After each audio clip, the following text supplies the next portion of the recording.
There is nothing like it in Australian motorsport. 6,213 metres of undulating, challenging tarmac that heightens every part of your senses lap after lap. Mount Panorama remains motor racing's cauldron of high drama, controversy, ecstasy and heartbreak. It's a track that has a reputation for being hard on equipment. One small mistake could potentially bring your day undone. Oh, it's gone. Big accident. Yes, in the wall, the Scirocco. It can also break hearts in a split second. 1 minute, you're on top of the world, and the next, it can pull the tarmac from under you. However, if you treat the mountain with the respect it deserves, the rewards are endless. And so today, on one of the most holiest days on the calendar, 44 cars representing 11 brands from around the world will do battle again. The fourth edition of a race known as the Ultimate Showroom Showdown. Welcome to the 2019 Hi-Tec Oils Bathurst 6 Hour.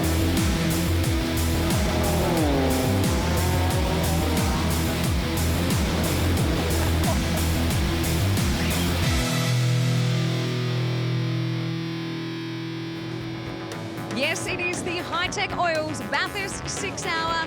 Hello from Mount Panorama in Bathurst, New South Wales. This regional city is in the central tablelands of New South Wales and is home to this spectacular, this iconic Mount Panorama circuit. Just over 6 kilometres in length, it has 23 of the most challenging turns. It's physical, technical, and it is a true test of man and machine. A big hello and happy Easter from Emma Francesco and John Hindhoff, the international voice of endurance racing. I know you love this place. Oh, why would you not? Look at the weather, look at the cars that are coming out on pit lane for this 6 hour endurance. Easter Sunday and Bathurst Mount Panorama. It's an Aussie tradition and I'm delighted and honoured to be here. It's going to be a cracker, you know. John, have a fantastic call. We're going to get expert updates as well throughout the race from Brian van der Wacker. Great to have you on board. And great to have this guy too back again, our expert commentator. A very big hello and happy Easter to Richard Craill. It is going to be a cracker of a day, Rich. G'day, Em. Happy Easter, everyone. Nice to be back at this place. Where else would you rather be on Easter Sunday? Ideally, we'd race here at Christmas, every public holiday. Why not? It's a great place. Welcome to the Hi-Tec Oils Bathurst 6 Hour, everybody. Well, if you've not watched this race before, the Bathurst 6 Hour is based on class competition, and there are 6 overall. From the turbocharged and supercharged machines at the front of the field, right down to the smaller capacity cars right down the back. Of course, leading the field is Class A1 for extreme performance forced induction cars. Here you'll find the might of BMW at the pointy end of this class, with the pole-sitting BMW M3 Competition and the Sharon M4. As well as Japanese weapons like the Mitsubishi Lancer Evolution and Subaru WRX, and the sole entries from FPV, HSV and Mercedes AMG. Class A2 is extreme performance naturally aspirated. This is where you'll find HSV's finest. There are 5 in the field this year. And it's also where you'll find the only normally aspirated BMW M3 in the field, the 2-door coupe variant driven by Anthony Gilbertson. Class B is for high performance cars, combining both forced induction and naturally aspirated cars this year. Here you'll find slightly older variants of BMW's finest, the Volkswagen Golf Type R, Subaru WRX and the lone Holden Commodore SSV. Class C is for performance cars, and this will be a race worth watching all day. It's likely to be a battle between the venerable BMW 130i and the Bathurst debut of the Hyundai i30N, and there are 2 of them in the field. Class D is for production cars, and this too will be just as fascinating, because last year's winning Honda Integra Type R is set to defend its title against a strong field of 5 of the always competitive Toyota 86s. Finally, Class E is for compact cars. Here you'll find 2 variants of the Mazda 3 going up against the lone Suzuki Swift to be driven by Michael Hopp and Steve Pittman. Well, Mount Panorama, what much more can we say about it? 6,213 metres of the best racetrack in the world, 23 corners, and so much goes on in every single one of them. Places to watch: Turn 1, Hill Corner, Hi-Tec Bend, always worth watching. And then across the top of the Mount Panorama, that amazing run down the hill, always exciting, especially in these production-based cars. Let's head down to the grid. It's a hive of activity. That's where we find Emma Francesco. Yeah, plenty happening down here already. I am at the front of the grid with George Gambino, who is the MD for Hi-Tec Oils. Morning, George. Chat to you in a second. James O'Brien, the director of this event. What a fantastic event it has been yet again. Congratulations. Yeah, thanks. We're almost there. We've been blessed with glorious weather on this holy Easter Sunday. We've got a great field of 44 cars behind us, and knowing Mount Panorama, we're going to have a spectacular race. So I would like to thank a few people. First of all, Bathurst Regional Council. I've got the Mayor, Graham Hanger, standing next to me. They do a great job looking after the circuit.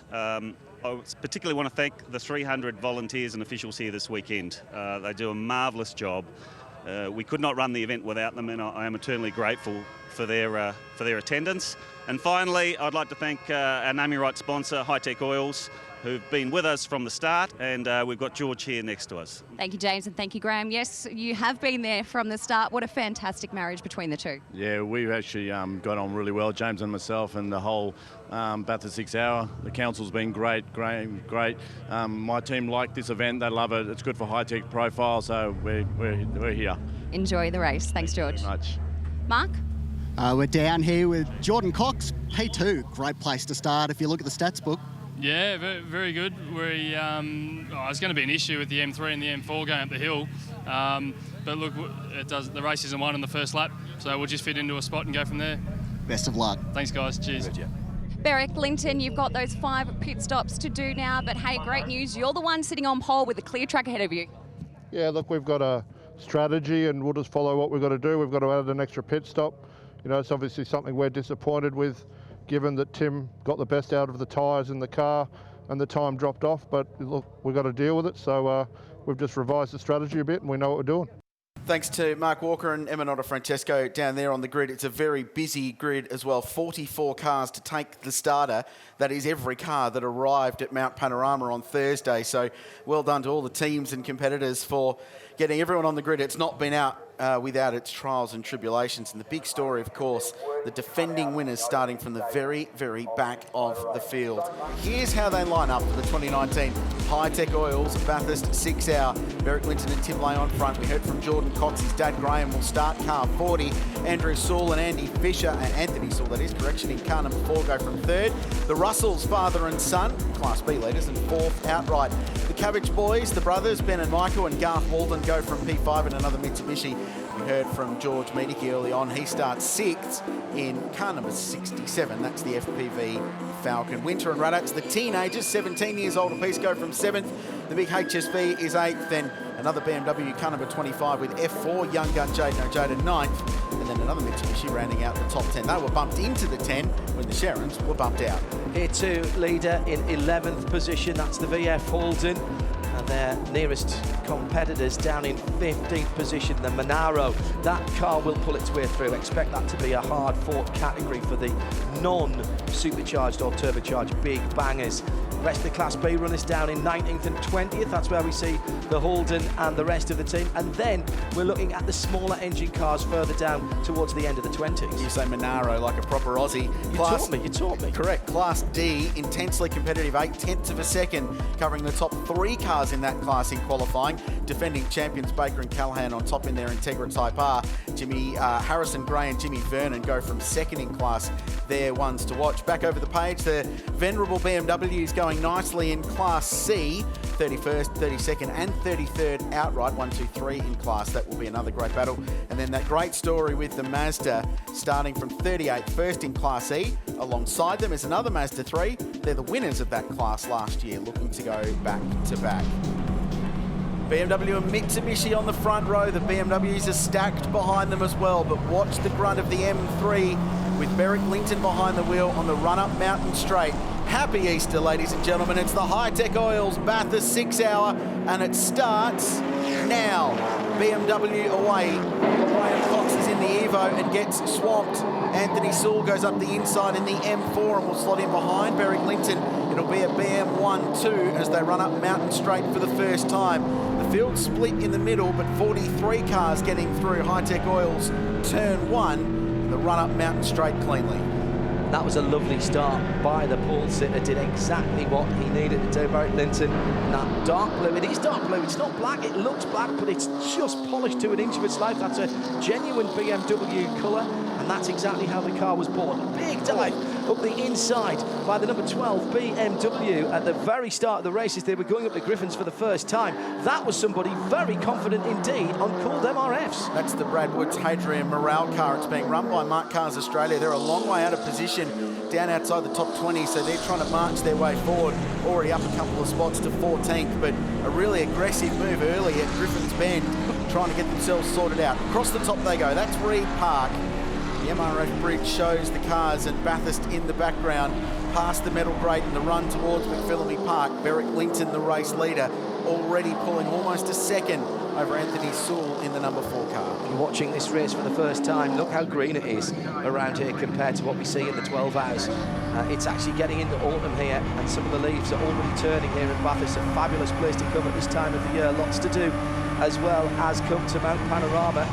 But of course, if you're going to come at Easter, you've got to come to It's the place to be. Great drone shots from above as they run down the dipper through the S's and towards Forest Elbow, and that all-important long run down Conrod Straight. David Russell having a look up the inside of Graham Cox in the Evo. Now, David is, from a class standpoint, out of position in that BMW 135i, but it's a fast car. That car's been second outright here in the 2016 race, and it's got plenty of straight line poke. That's the difference here. The Evos struggle for straight line performance. They're really good across the top. Garth Walden just slides through as well in the race through Cure car. That's the pink and white car that's slotted in behind that yellow BMW. If you look at that BMW, the showroom rental cards, the livery is the opposite way around, so they've got more orange on the top, whereas the other one's got more red on the top. We'll see that car, I'm sure, fighting its way through. But that little BMW has barely got any aero appendages on it at all. It's like you've taken Forza Motorsport and put a race livery on one of the first cars that you buy, and that's why that car is so slippery. It's only two-wheel drive, remember, rear drive, whereas the Mitsubishi behind it has all-wheel drive, and that's why they are so chuckable and therefore so quick over the top of the mountain. It was an Evo that held the... It's quite prestigious, actually, to see you the fastest across the top of the mountain, and there was a Mitty at the weekend, the early part of the week, that was quite a bit faster than some of those BMWs. I can't offer you the exact quote, but one of the Evo drivers says it's one of the parts of the racetrack where you get to use your commitment. I'll substitute that word, but that's why they like it. But, I hear what you're saying. Yeah, to give you an example, the Evo Lancers are 2 seconds faster in the middle sector, which is the exit of the cutting to the exit of Forest Elbow. 2 seconds faster than anything. The fastest Evo qualified 3 seconds behind the pole-sitting BMW with an admittedly superb lap. And all of these drivers and teams, remember, working with a new tyre manufacturer this year. MRF signed to a multi-year deal, and they've had some opportunity to try tyres at the late end of last year. Here comes the BMW, not quite there. This is not the time to be forcing it this early on, but forcing it is exactly what's going on. And watch the Evo coming in behind. I didn't expect to be this excited this early. I thought they were all going to be sensible. That's what they've all told me up and down the pit lane. As soon as the helmets and the head socks have gone on, the brains have gone out the window. And Jeremy Gray leaving just enough racing room, but only just enough, a car width wide. So it was like an invitation. All right, David, if you want to go through, fine, but you've got to make that move stick. But they're fighting hard. I think track position will be absolutely critical in this race as the strategies start to play out. And now the performance of the Big Falcon plays into the hands of Jeremy Gray. Scoots around the outside of Garth Walden at Griffin's Bend. The Evo better under brakes and through the mid-corner. Should pull away. We talked about straight line speeds. Well, the Evo was 15 kilometres an hour slower down Conrod Straight the last lap compared to the Big Ford, and that was with the aid of something of a tow. So that shows you the performance differential. Across the top, Garth Walden will be electric. Down the hill, it's a no contest towards car 67. That's what we love about this style of racing. Catch it. Car 69, Joe Krinilos, a former Class B winner in this race, just holds on to the big GTS Holden Commodore. That was a big save. We'll go back and have a look at this, though. Watch for the big HSV coming into shot now. A little bit of a right foot induced oversteer, I think, there. when they go back and look at that, the driver will complain about setup. The engineer will say, why does the throttle trace go to 100 so quickly? But you make a good point there, Krilsey, because it's not just about keeping the tyres underneath the car. If you're driving at 100% all of the time in these production cars, they move around. They aren't purebred race cars. They take a bit of hustling. You're very quickly going to tire yourself out. Problem for a Mitsubishi coming out of the cutting. It is the 68. Has there been a coming together? 68 and 69. 69 being the big Holden Commodore that's garaged right underneath us. That's the John Bow car, and it's got damage to the left rear of that car, and there was a slow-moving Mitzi as well in amongst all of that. Now, call me a detective. Nobody called me a detective, actually. My father was a detective, but rest his soul. But that may well have been a little bit of, a bit of rubbing, which at this stage is just not necessary. Oh, that's close. Oh, the 33 Toyota 86 pulling across in front of the Rabbitohs supported Subaru, which is right down the very back of the field. The kink into the cutting. This is the battle for the lead in Class D. It's Jimmy Vernon behind the wheel of that Toyota 86, Brian Callahan behind the wheel of car 47. They're 28th and 29th outright. So this is for the lead in the class, and these two have been the class of the field so far. And Vernon looking down the inside of McPhillamy Park. He's given racing room by the Honda Integra. It's an older model car, but it's still got plenty of pace. A nice bit of racecraft from both of them. Saw him coming, gave him room. Exactly right, Krilsey. The bright yellow Integra pole sitter in the class, but realised that at this stage of the race, it doesn't suit them to be going door handle through McPhillamy. When does it ever? I'm not sure. Possibly the last lap of the race, when the big cup is on the line. Here comes the 69 right underneath us now, and that has indeed got damage to the left rear. My old eyes weren't deceiving me. No, well, there was a bit of a debris field. Well, contact on the run up to the kink between the two class contenders. These were the cars battling down Conrod Straight. Ben Walsh in the older model E36 BMW. Bit of a hip and shoulder there by the looks of it on Keith Bensley in the 48. And rubbing may be racing, but you don't want to rub going into the cutting through the kink, completely blind. And when you're running up there, even in a rental car at 60 k's an hour, which is the legal limit at Mount Panorama for about 340 days of the year, it's blind, it's narrow, and it's too quick. So to do it in a racing car and try and go two abreast is pretty hairy stuff. The battles down the field in the category, still in Class D, with the pole-sitting 47 car now under pressure from one of the whole of the rest of the field, other than that yellow Integra, are all Toyota GT86s. And already having had to give best to one of them, 33 has gone through as well. And that's the Alan Gray McLaren Motorsport machine. Oh, big moment up the inside, Gilbertson. This was the car stranded. Stay out. No, that's bogged, and I hate to tell you, but that will be a safety car because it's a deep old sand trap at turn one. He got this car fired up, and they were on the lead lap of their class, the BMW, for Garage 1. They were 19th, they were 32nd on the road, but they were working their way through. But they've been battling with downshifting issues in that car with the DSG gearbox. It hasn't been selecting the right gear at the right time. That's so awful. By the looks of it, it was locking the rears, and they've been complaining about that all weekend. Let's have a look. So he was going down the inside of a lap BMW, puff of smoke from the rear axle of that car, grab the brake, in it goes, and I'd suggest a continuation of those gearbox issues on this car. So also coming in the pit lane now, this is a bit early, 77, this is the Jack Winter entered yellow speed MX-5 Mania Lancer, not an MX-5, Jack and Zach Raditz on the driving roster for that. Jack's at the wheel of that car. He's coming out of a top 20 position there. They were in the 10. That was the car making really nice moves early on with a pair of teenagers behind the wheel. They ran a Class D car from memory last year in the race. Yes. Really impressed as 16-year-olds. And now a year older and with so much more experience at 17, they've jumped into the Mitsubishi Lancer Evo and running around nicely. So we'll see if that's a problem or whether it is a scheduled stop. We should say the pit window is officially open. The compulsory pit stop window opens 30 minutes into the race, which is where we're at now, and it closes after it. And that BMW is still stuck in the sand. Now this is where this race plays out, because this battle group coming up on two cars in Class E that are battling for their own class honours. They're going past that Mazda 3, which executed the engine change overnight. That's about to be caught by the Suzuki Swift. So that's just brought Jeremy Gray back to this rather intense fight that now has Michael Auld in that Mercedes AMG up into 10th place, chasing down the Big Falcon. All the action's down at turn 1. It's been a busy place to watch the racing, and I think watching it from the inside of that corner, Emma, what have you found down at turn 1, Emma? I'm in prime position, that's for sure, Krause. Now, turn 1, it looks simple on paper, right? But they don't call it Hell Corner for no reason. This is actually crucial. We've seen plenty of carnage here in the past. If you do not get that turn 1 right, you miss the opportunity to get that perfect run up Mountain Straight. And we all know that that is a critical spot and a perfect overtaking opportunity. Is that a problem for the second place car? Yes, it's dropping down. Anthony Searle is dropping down and he's losing positions to cars that shouldn't be going past him. Here's the first big drama from the front of the field, Grillsy. Sharon goes past Garth Walden in the Evo, and then Walden fights back. Better drive with the four-wheel drive turbo on the exit of the chase. Now the BMW straight line performance sees it right at the bottom of Conrod into Murray's.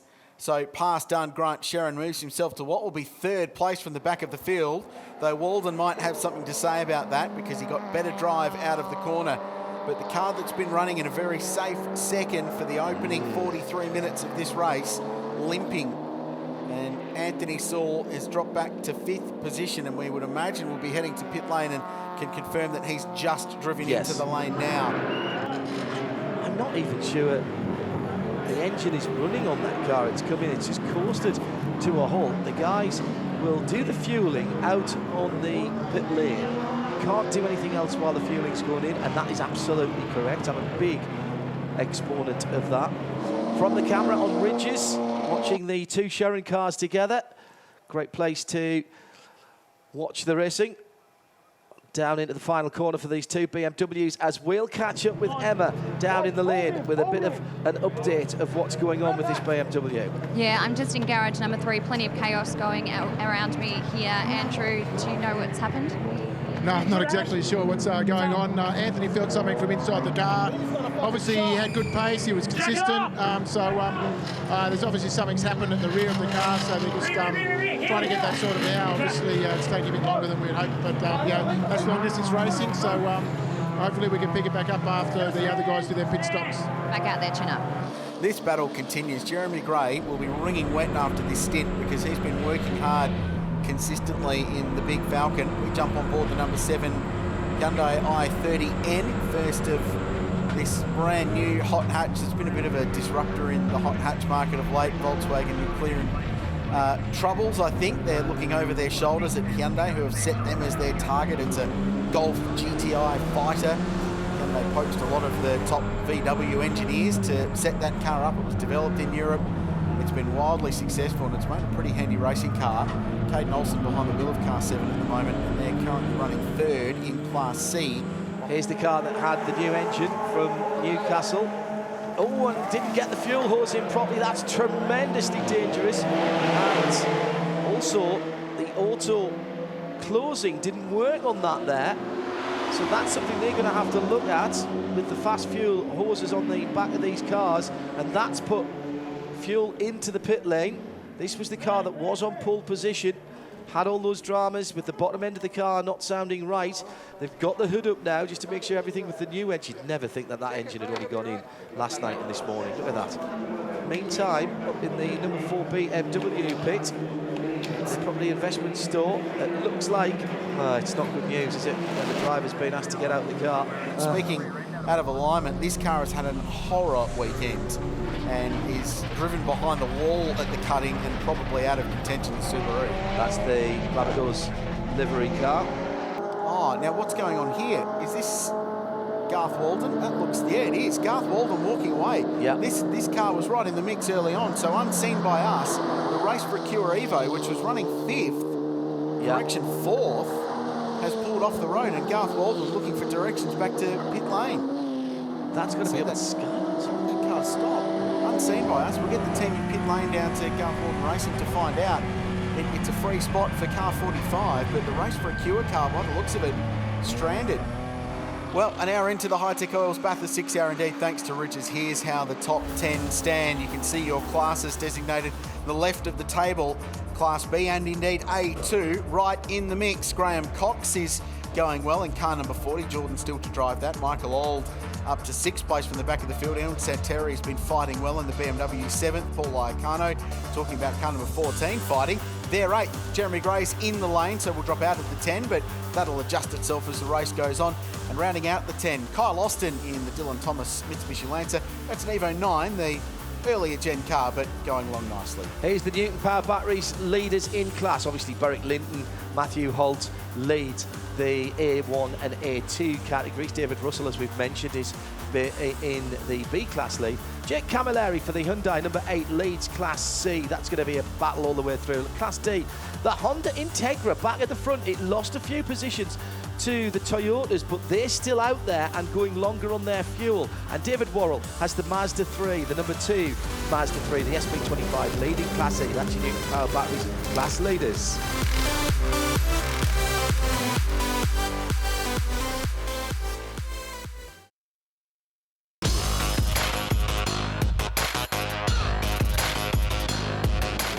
Matty, what are we looking in terms of driving time limits? I remember a few cars went close to breaching those. Any changes for this year? That's a great question, Motorsport Matty, because one or two teams have taken that on board. It's a 3-hour maximum drive time in one stint, 3.5 for any one driver, and a few teams did get close that last year, Quilty, and I wonder if that's contributed to seeing a few more 3-driver teams this year. It gives you much more strategic flexibility to have 3 drivers. You can race to the car and not to the driver time, which is what drivers were doing last year. And you're absolutely right, we had several combinations last year that pushed the friendship.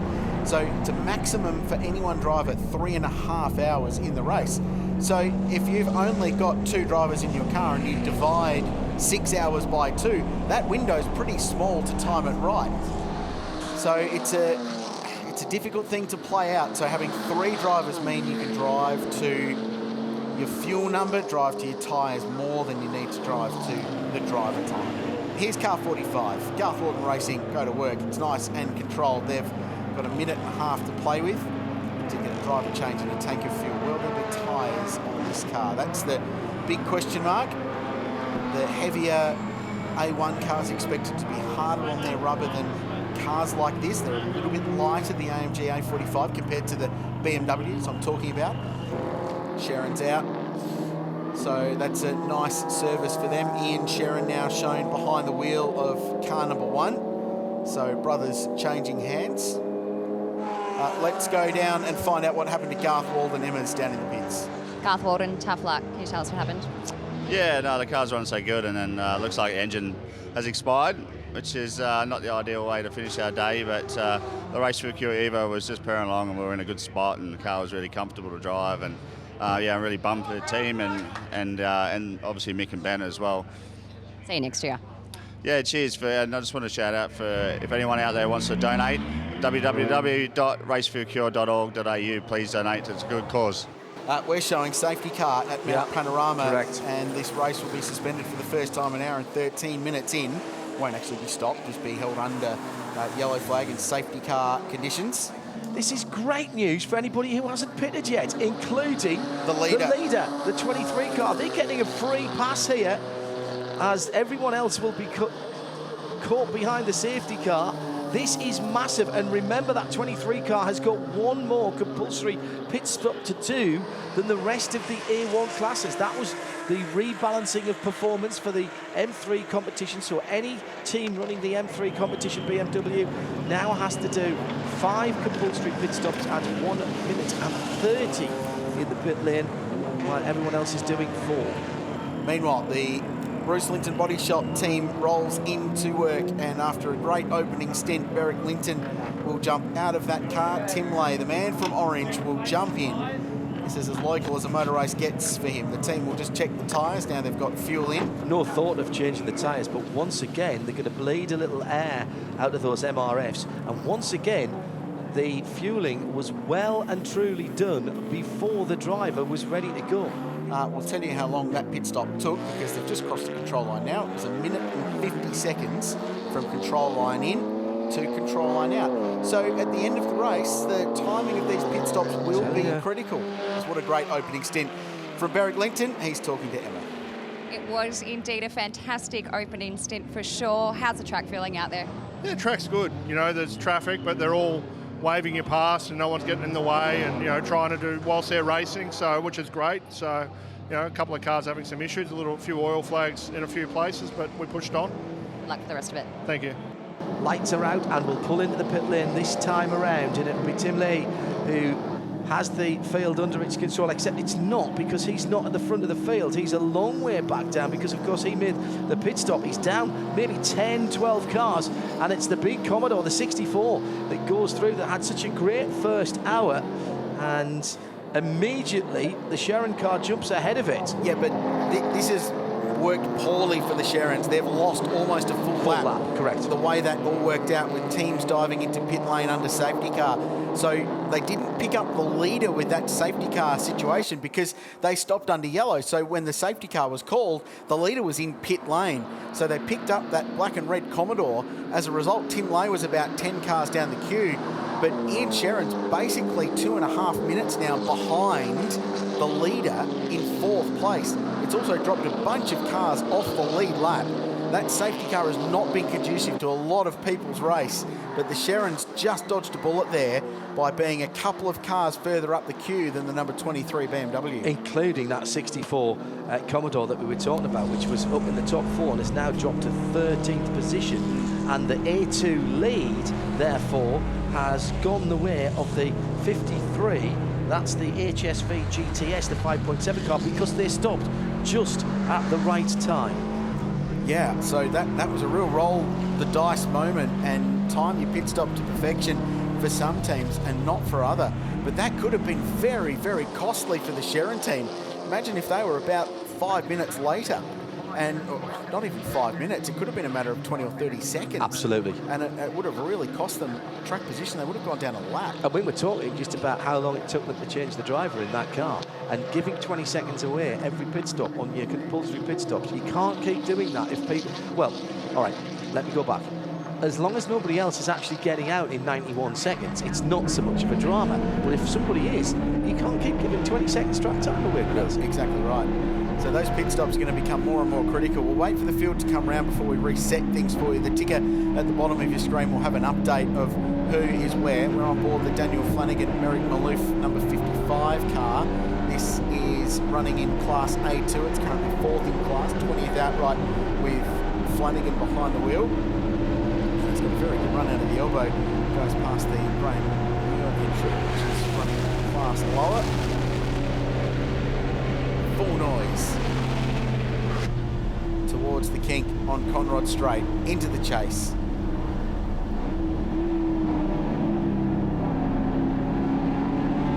Got the apex nicely, the left-hander, smooth application of the throttle, keep the rear tyres under the car and continue on for another lap. So Tim Lay across the line.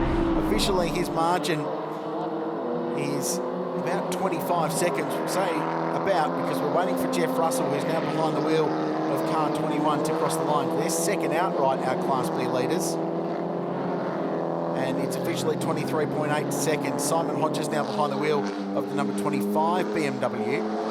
So BMW's 1, 2, 3 and 4. We're still waiting for that car to cross the line. So it's going to be about a minute off the pace, and then the Sharons further back. But fortunately for the Sharons, they're in clean air, and they can put their head down and power away out in front.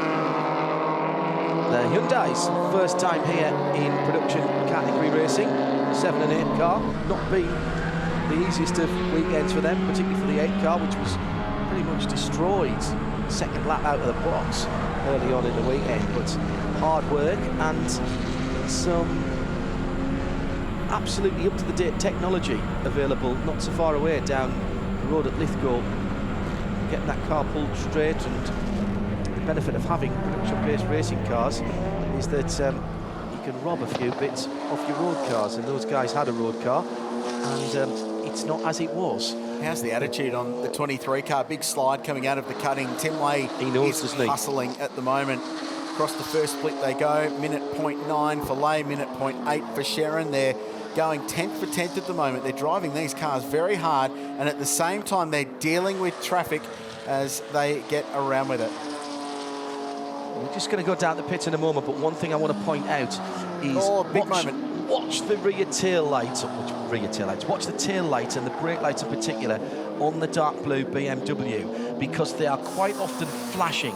Now that is not Tim going on and off the on and off the brake. That's him hitting the brake so hard that he's getting into the ABS all of the time, and you get that pulse on the rear lights on the BMW. That's how hard he's pushing. He knows how important it is to get past that yellow and red Sharon's rental car ahead of him. Brian's been monitoring things down at the Hi-Tec Oils hub and gives us an update of how things stand now. Yeah, thanks very much for that, Johnny. So what we've done here is we've taken the first few cars here and put into a little bit of context about obviously what lap they stopped. So 27 laps, that safety car was prime opportunity for Tim Lay and Beric Linton. They did a driver change. Of course, Class B as well, they did the exact same thing.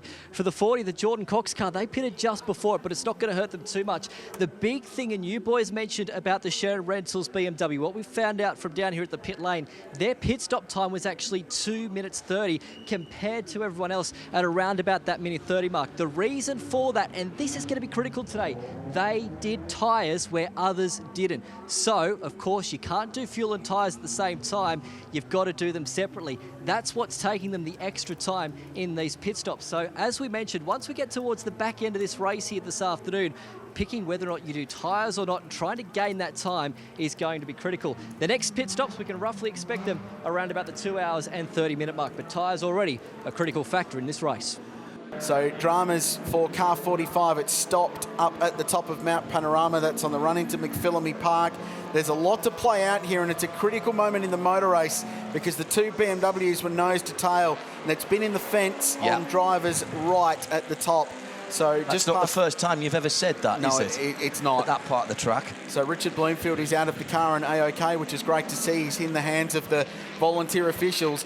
Black flag at the start of stand as well. Yeah, there's been for somebody. Been a few of those. It's not for either of these two cars. And this is a key battle. Yes, they're first and fourth in the race, but they're fighting to stay on the lead lap. Russell hits from second place. They're anticipating a safety car, but they're going to go a lap down. And the Sharons are in.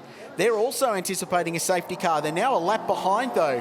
So it's a clear run for Tim Lay. And the safety car board has not come out. Has not come out. Not yet. So they are going to they could potentially drop another lap here. They've certainly fallen off the lead lap. That's an interesting strategy for me. It's a high-risk strategy. We talked, didn't we, with Brian about the keys to the race and the 1%ers. You've got to decide which way to go. I think you've got to stay out at that point. Jeff Russell's just completed a pass through pit lane and has gone straight back out. 32 seconds the transit time, which is bang on. Confirm that for you. We understand, it was a pit lane penalty for car 21 for breaching the pit stop window. So that's a massive shame. There's still smoke coming out from that big HSV. That's more than just an oil trail now, isn't it? That's serious smoke. Now, the other story, John, is we're being told that car 1 is also being black flagged. So that's why they went to pit lane. Right, okay. I'll take it back then. That information took some time to get to us, but car 1 has been black flagged for a pit lane penalty for a CPS window infringement. I'll find out exactly what the infringement is, but it was certainly both car 1 and 21, and now the safety car comes out. So race control kept the yellow flags holstered for as long as they could. It's now out. The net result is that both car 21 and 1, the two Sharon BMWs, have lost off the lead lap in that sequence. And here's the leader in the pit lane. They go underneath us now. This is super tactics from the leading car. Yeah, we need to see this stop for car 23 to see exactly what they do. Whether they elect to burn some time. Now they've got margin up their sleeve. Maybe this is the stop where they go, you know what, we can afford to throw some tyres at it. But how long have they been out? They've put the fuel in. That's the thing that you've got to do first. Stick the fuel in and fuel it up. Maybe you could do two tyres if you really want to here. I don't think they're going to. I just think they're going to fuel this and send it. They'll hold him as long as they need to make sure that they get the compulsory pit stop time. It's only fuel at the moment because that's all that's allowed, Crailsey. But Crailsey, if you're the team manager now, do you put one side of MRFs on? No, they're not going to. They're just going to hold him. I don't think that's a bad idea. Let's have a look at the Ridges top 10 for the 2019 Hi-Tec Oils Bathurst 6 Hours. Tim Leahy leads, and it's going to be all bar Jeff Russell in second place, who are on the lead lap. Ian Sherrin will drop down to the bottom end of the top 10 because of that compulsory pit stop that he's just burned under the safety car, but that strategically might not be the worst thing. Then it's the BMW number 25 of Simon Hodges, the A2 leader, up in 5th position at the moment. Trevor Simons going cracking in that Monaro, the number 53 car. And then Dylan Thomas, Daniel Smith, Dieter Holzel, all those guys in the Mitsubishis have been having a great battle along with the Subaru, which is just in behind them. Crailsey's got the class leaders. Thanks to Newton Power, so we know A1. We've talked about A2 as well. Trevor Simons in front there in the Monaro. Jeffrey Russell, we've talked about second outright, going nicely. The number 8 car, amazingly from the back of the field, leads the way in Class C. That's the Hyundai i30M with Alfie Sinisi behind the wheel. David Baker in the Honda still leads Class D. David Noble on top in the E-Class in the Mazda 3 SP25. Looking to go back-to-back at Bathurst for a class victory.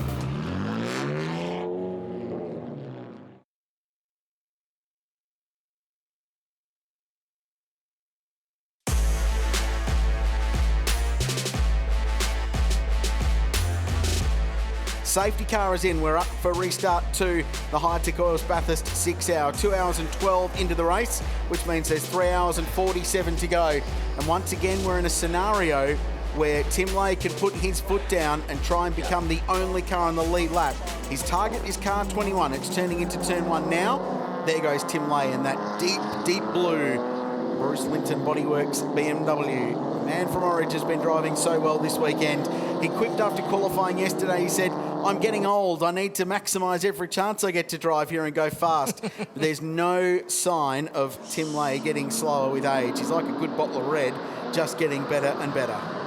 That's a good idea. Tim Lay with that 23 car, even looking in some ways less like a racing car than it did last year. There were some blue accents on that car. They've gone back to just that deep blue colour that is the standard BMW hue. And when that car was bought in and originally transformed into a production-based racing car, there was all sorts of discussions in the team about whether it should go back to white and then be striped up to make it look like a race car. But you know what? I think they did the right thing, leaving it that dark navy blue.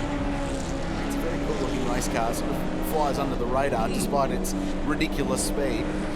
There's something very cool about watching cars that you could immediately identify with when you see them pounding around here at lap times around about 2 minutes 30 seconds. That's not hanging about. So Tim Leahy then looking at the back of the 21.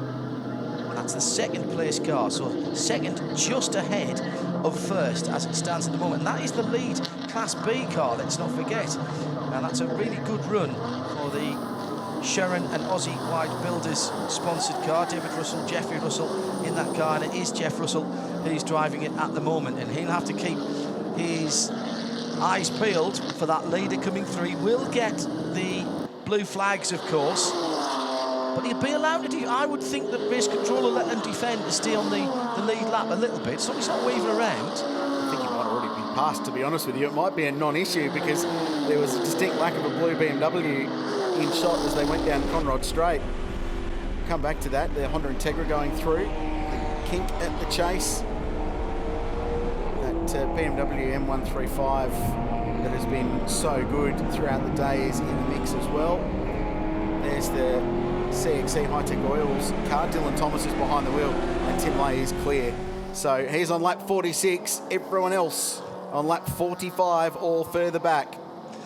So there is another big, important bullet point if you're writing notes down. With 3 hours and 44 minutes to go, one car only on the lead lap. Mark Walker, I hope you can clear things up for us in pit lane. Jeremy Gray, it's a frenetic pace out there at the moment. How's the big Falcon handling it? We had a good pace going at the start. I felt the tyres started to delaminate so we sort of had to back out of it. Come in, change the tyres. We had another one delaminate, come in, change that, so it's really set us back in this race. It's really disappointing. But as far as the engine, like the car's running fine, the engine it's strong, gearbox strong, everything's where it should be. It's just, yeah, the tyres have really let us down today, and it's so disappointing. Well, you've already summed up what happened for that penalty. Let's chat about your strategy, because you were the only one that took tyres. Others didn't in that first stop. How do you see it playing out now? Well, we get to go longer on these tyres and see what they've done. So we wanted to get a measure on the first stint. We pushed pretty hard on that first stint, so we wanted to see what the tyres were like, the life of them, and yeah, we'll see how we go from now. Still a long way to go. It is a long way to go, so there's still, 4 hours left, so anything can happen at this place, so fingers crossed. Creelsey getting a lot of love on the international stream, wanting to see if there really is a Suzuki Swift in the race. And there is. The Suzuki Swift Sport is the number 5 car. It's the little black front-wheel drive hatchback. Runs in the E-Class, Class A, which is for the smallest capacity cars. It's running in second position, splitting the 2 Mazdas at the moment. This car and the whole of its team, they come. It's got a smile on its face. I always think they look like a little cheeky grin, and all the guys, we might have to introduce that driver there to the apex of the final corner, but that's all right. He's not riding, not having to ride the curb. They are having a ball just being here, and this is the absolute essence, the small engine cars of production racing. It brings the variety. We don't see them in the VLN anymore. Anything under 2 litres has been legislated out, and they're having just as much fun as everybody else. It's a good battle going on for 6th, 7th on down over, as Creelsey said, and that number 14, F1 Argent enthusiast's car is about to go through. That is pass for position. That was a very easy pass for position. It looks to me as though the 21 BMW, I think, just gave them that. Yeah, I think it did. And again, that's. How many times have we heard people today saying how courteous people have been, rather than people driving with their eyes closed, people saying, no, people have been courteous. And we had this conversation earlier in the weekend with David Russell, and he said, you know, the temptation will be for us to believe that we're an outright car. There's a car in the wall on the exit of the dipper. It's pointing in right across the road, the wrong direction, and trying to don't move. Trying to do a 3-point turn. It's good to go. They're okay. That's Smith. That was the car that just passed his way to second place. He surrendered that. He has dodged a bullet there. And look how far he's dropped down. 7th position now. That's how tight it is from second on down, Creelsey. But I don't think he hit the wall. He should go and put the logo numbers on. If you have a spin there and don't damage the car, that's all his birthdays and Christmases come together. So just a little bit of a weather update. We touched on at the start of the race that there was a late thunderstorm warning. There's a blob of thunderstorms about 25 k's to the east of Bathurst at the moment. That's where the weather normally comes from. Back towards the Blue Mountains. The wind has swung around as well. It's now a southwesterly breeze, about 5 k's an hour. It was a northerly at the start of the race. So there's definitely got a feeling of change in the air at the moment. And that forecast will be concerning some people in pit lane. You'd think that perhaps a chance of a storm this afternoon, a bit of precipitation. If you're driving a Mitsubishi Lancer Evolution, you'll be grinning at that, because you've got 4-wheel drive compared to 2 with everybody else. Actually, we just gave a rap to the Kelso Electrical Subaru team. They've got an entire spare car up on jack stands in the back of their garage, and there it is, and it's just been in contact with the wall, and there's some dramas underneath it. And the Integra, the leading car in its class, the leading Class D car. We were just talking about that. That's been contact.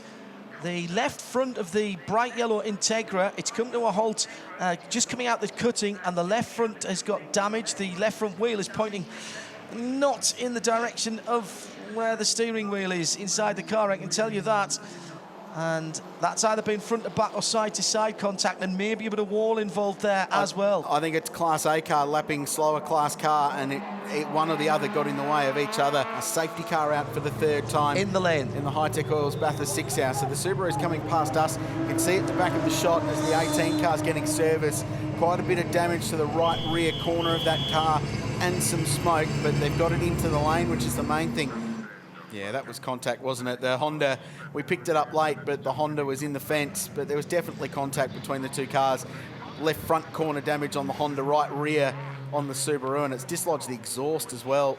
Fortunately, they've got that spare car we were just talking about. They can go and pilfer one out of that and bolt it back on and hopefully get it back into the race. First time that the safety car's picked up the leader today, so it actually clears up the scenario a little bit. And at the moment, no one else has taken the opportunity to dive into pit lane of our leading group. So the race under safety car for the third time today, and introducing it this new to the race this year is our new tyre partner. Their name is MRF, and Emma Notafrancesco is catching up with them now. Yes, I am indeed, Vivek. It is so great to have you guys on board this year. Of course, this track, it's all about tyres. It's very, very demanding, especially for that front right. Thanks, Emma. What we have found out right now is because of the load on the front right tire, particularly with the heavier cars like the Commodores, the Falcons, and the BMW M4s, which is all more than 600, 700 kilos. They are putting a lot of weight on the front right tire. But what we are trying to manage is by increasing the tire pressure, particularly on the front right tire, but the rest of the tires are going quite well, and the other tires are going excellent. It's just the front right, but that's how Bathurst is. That's why Bathurst is unique. We're back underway on the mountain. Restart number 3 in the Hi-Tec Oils Bathurst 6 hour. No, that's towards tiny one in the first corner there, Grillsy. That was Ian Sherrin, who had a rocket ship start. Knows he's got half a chance here of making some ground back up on the leader, but he's got to deal with that traffic between he and them, and he took a bit of a chance down the inside into Hell Corner, but he's made it pay off. He really has. He is so on it. Yeah, very, very committed. Found an M4, found an M3, turning into him at turn 1, but managed to get through. So they're out. So this is the reverse of what we saw earlier in the race. This is now car number 1 trying to get its lap back from Tim Lay, and Tim Lay will make that very, very difficult indeed. Ian Salteri continues to run in third place in car 25. They're a little bit further down in the queue. David Russell's behind the wheel of car 21. Expect that thing to motor forward in a hurry in this stint with the very experienced Supercars co-driver behind the wheel. And Kyle Austin, the car that we circled out in Brian's strategy update just before, currently running along in 5th place, but we think they're in pretty good shape as far as their compulsory pit stop window goes. So we'll keep an eye on the Mitsubishi Lancer Evolution. Busy across the top. Really busy across the top. Wheel to wheel through McPhillamy Park. The 2 Commodores threading the eye of the needle past the VW Scirocco. Big news. David should get a call on the radio to not worry about this battle because there's a drive-through penalty coming the way of car 25. That's the car in 3rd place being driven by Ian Salteri, and the reason is a breach of pit lane procedure for apparel in pit lane in the pit stop. So I'm going to take a guess. I'm not diving off the deep end here that that was someone not wearing the appropriate fireproof material during a refueling stop. So car 25 will have to lose 32 seconds for cruising through pit lane at 40 kilometres an hour, and that'll be a free kick to 3rd for David Russell. As he comes out to the right-hand side, I just wonder how hard Salteri might defend here as they come down to the fastest corner in Australian motorsport, which I can't believe you haven't said yet, with nearly 3 hours of this race gone. The pass is made there. I think Salteri is going to dive into the pits this time around and make that drive-through. But that wasn't particularly stoutly defended there, so Salteri's probably got the call on the radio. Sorry, mate, we goofed. Yeah, here he comes. He commits very, very late indeed, and the bright marker yellow cone is just about breathing in from the right front of that car. So just over half of the race completed. Here's the Ridges top 10 rundown. Tim Lee leading for that number 23 BMW by more than a lap over Ian Sherrin in 2nd place. He's trying to close down and get back on the lead lap. That's the interest at the front of the field, but they're not on the same pit stop strategies. And don't forget, the 23 car's got 1 extra compulsory pit stop to complete before the last half hour of the race, we have to remind you. It's a BMW in 3rd position. David Russell leads Class B. The rest of the top 10, mostly A1 class, but got to give some bit of props to the guys in A2 who are also in that top 10. Chris Lillis leading Class A2 in the big HSV, doing a very nice job. David Russell, of course, in front in Class B. Alfie Sinisi back behind the wheel of Car C. His dad, Charlie, and Jake Camilleri sharing the driving duties there. That last to first effort for them so far Cooper Murray, who's a superstar of Porsche One Mate Racing, Porsche Pace Carrera Cup at the moment, leads Class D in the Toyota 86. He leads that by just under 1 lap. And the defending champion still on top in Class E. They've got a lap up their sleeve. David Noble behind the wheel.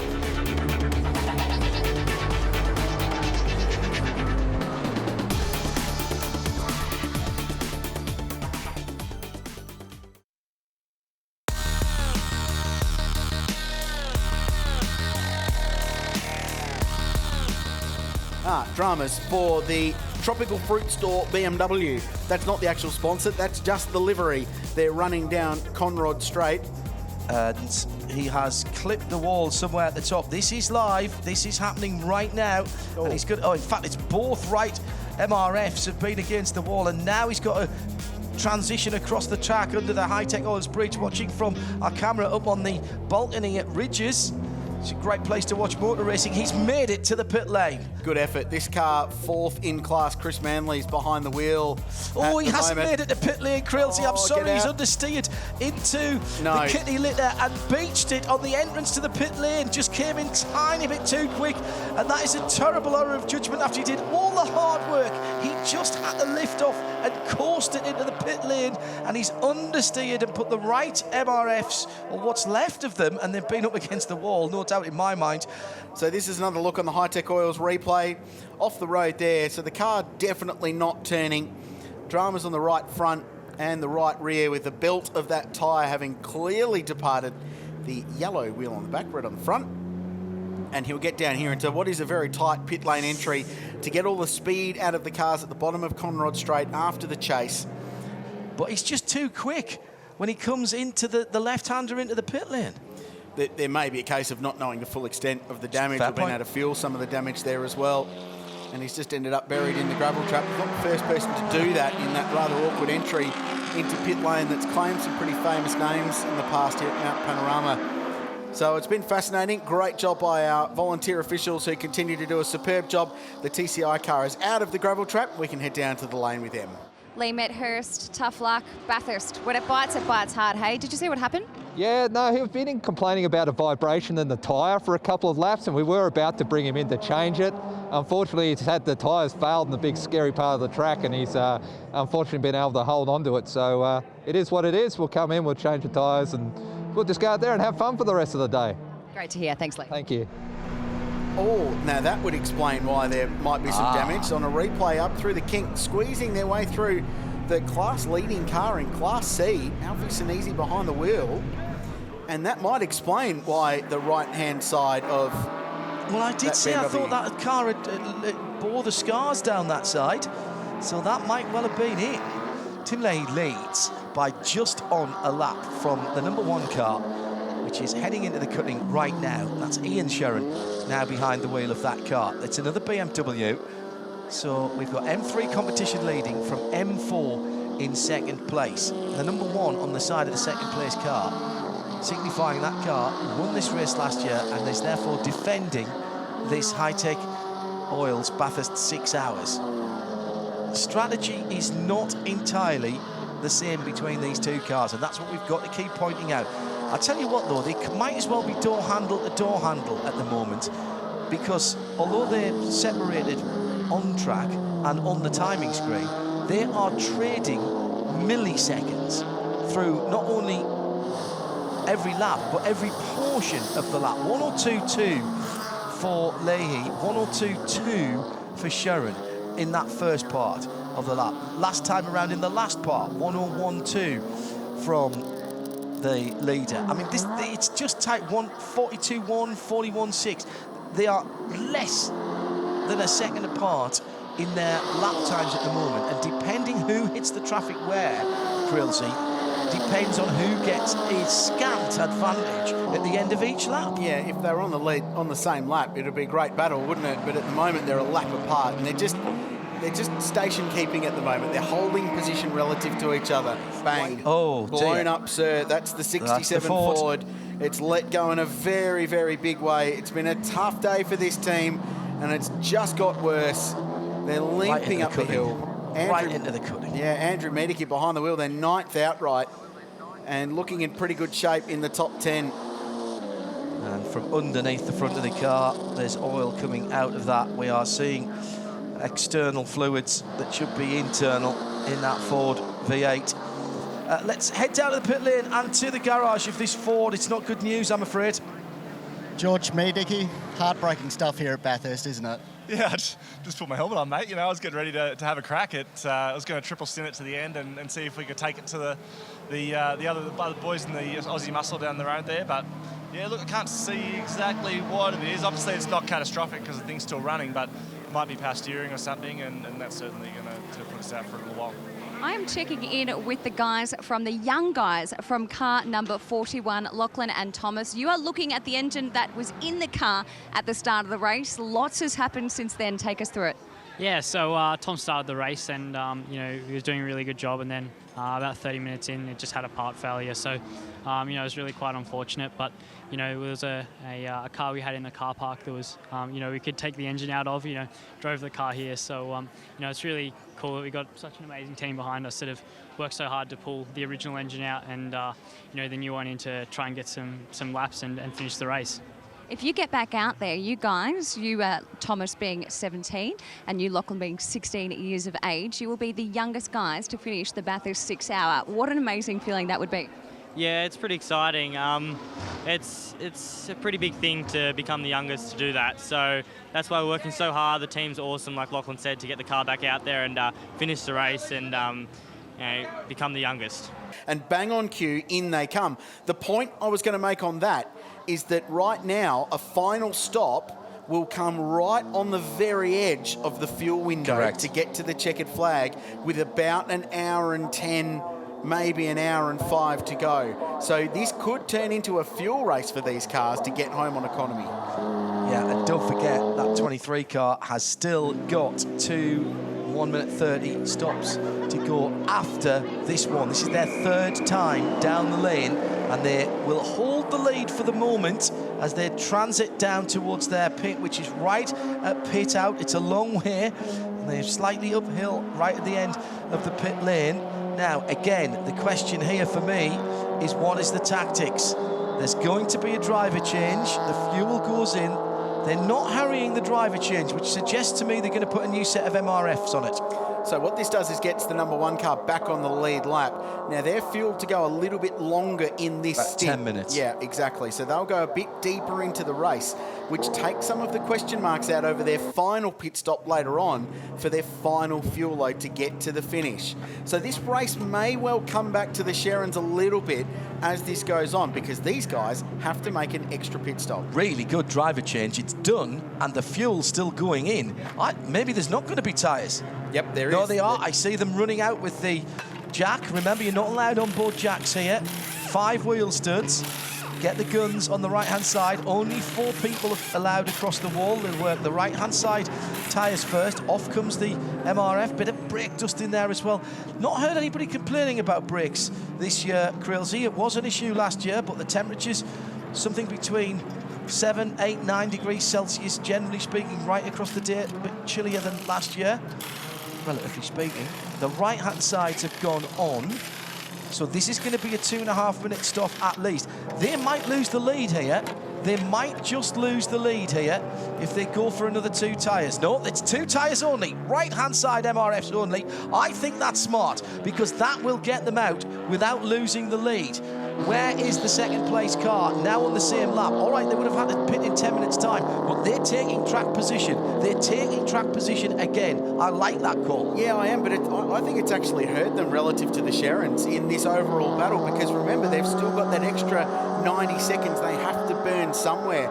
So that strategy to cover the Sherrins off, to keep them buried, keep them a lap down and not pit under that last yellow has actually cost them, because they could have got a free pit stop, remember, under the safety car. Instead, they elected to stay out to keep the Sherrin car a lap down rather than let them back on the lead lap. But what they've done here is that means they've got a pit stop up under green without giving up the lead. So that's what they've been balancing this out. They were hoping that there wasn't going to be a yellow at this point, because they're now what they don't want now is a yellow, so that the Sherrin car gets a free pit stop under yellow. So it's a game of risk at the moment from a strategic point of view. With more on that, with the way this race is playing out, let's go down and hear from a man who's just performed an excellent double stint. His name's Tim Lay. He's chatting to Emma. He absolutely has indeed. Richard Crowe was just talking about your amazing double stints. What's the plan? Are we going to see you jump in the car again for the end of the race? I didn't realise I double stinted. That's why I'm a bit thirsty then.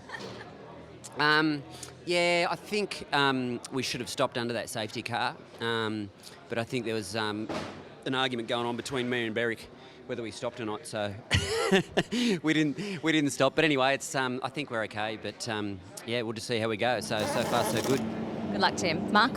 Well, there's dramas down here at the VW pits. They've sheared a wheel stud. You can see there should be 5. There's only 4.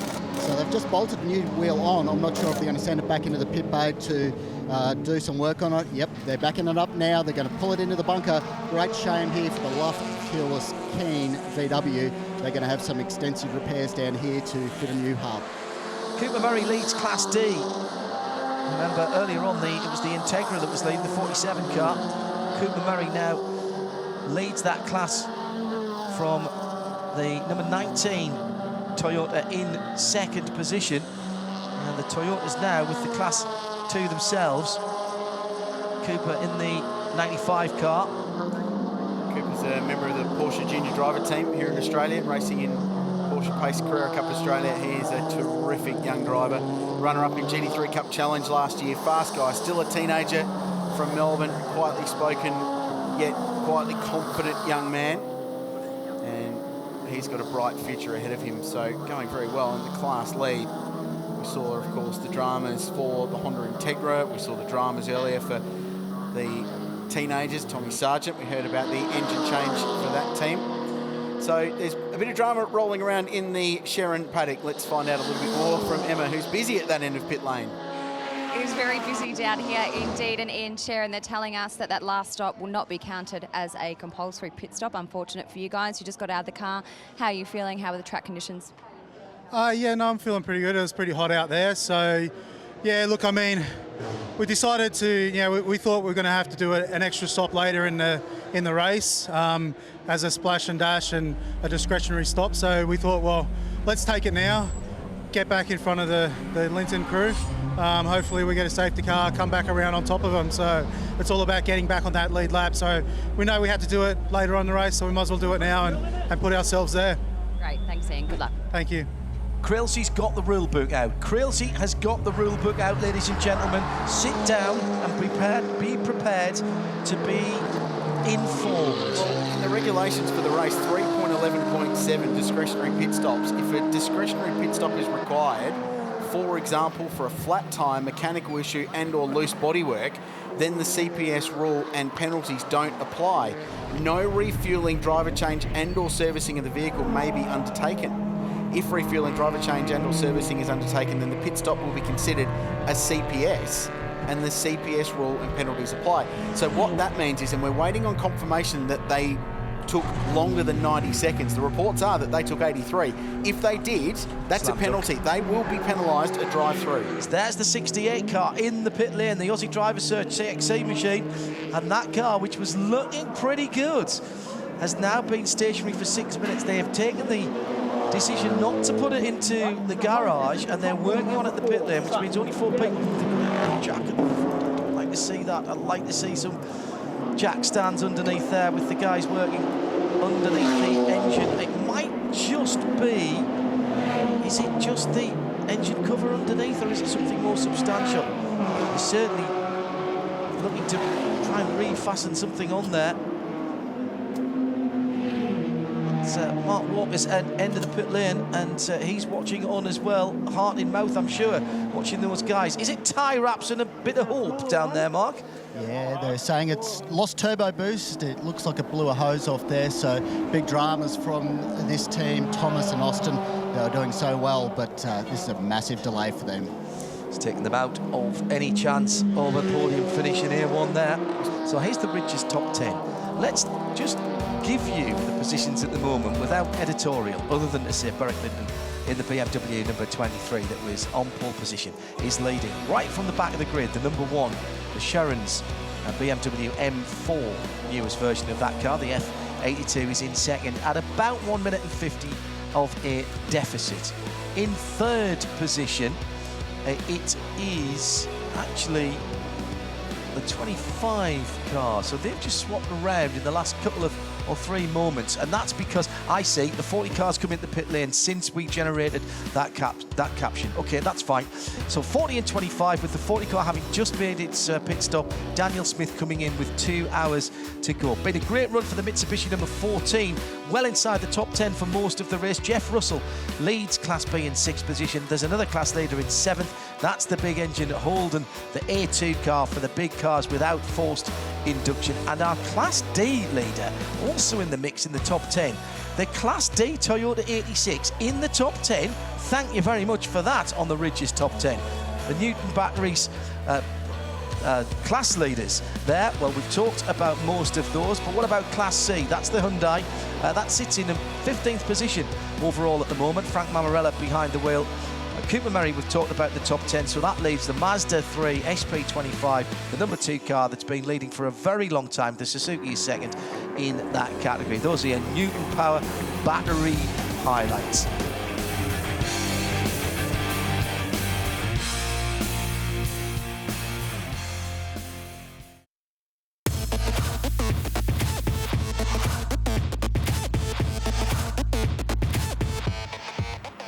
All right, at the front of the field, would you rather be the 23 team, the 1 team, or the 40 team at the moment? The 40 team, now they haven't had a penalty and they have done 3 of their 4 stops. They've done the SR71 Blackbird approach to this. I was going to say fly under the radar. They flew above the radar and too fast for it, but they've just been cruising around under the radar in 3rd place. Really well positioned, and Jordan Cox has still got some driving to do. Correct. So their fastest driver will be in that car right to the very end, which we will imagine will be near as makes no difference a double stint, and they've got a stop to go. So they're right on window here, I think. Maybe a quick fuel stop at the end, but with their fastest driver in, they could be a dark horse for a really strong result. Em? Yeah, guys, I know you were questioning a bit earlier the Sherrans and that pit stop, whether they're going to get a penalty for a short stop, but they are allowed the discretionary stop, so that's counted as one of those. Just caught up with Ian Sherran. Krause, I know that you're pulling out your rule book as I talk through this. Sorry, did you say it was going to be counted, Em, or it wasn't going to be counted? It's going to be a discretionary stop, so no, it won't be one of their compulsory pit stops. It won't be a compulsory pit stop, so no penalty. You can only go back to the rule in the sporting supplementary regulations for this event that I pointed out when we were questioning this in the first place, that 3.11.7, it's on page 25 if you're playing at home. If refueling, driver change and or servicing of the vehicle is undertaken, then the pit stop will be considered a CPS, and the CPS rule and penalties applied.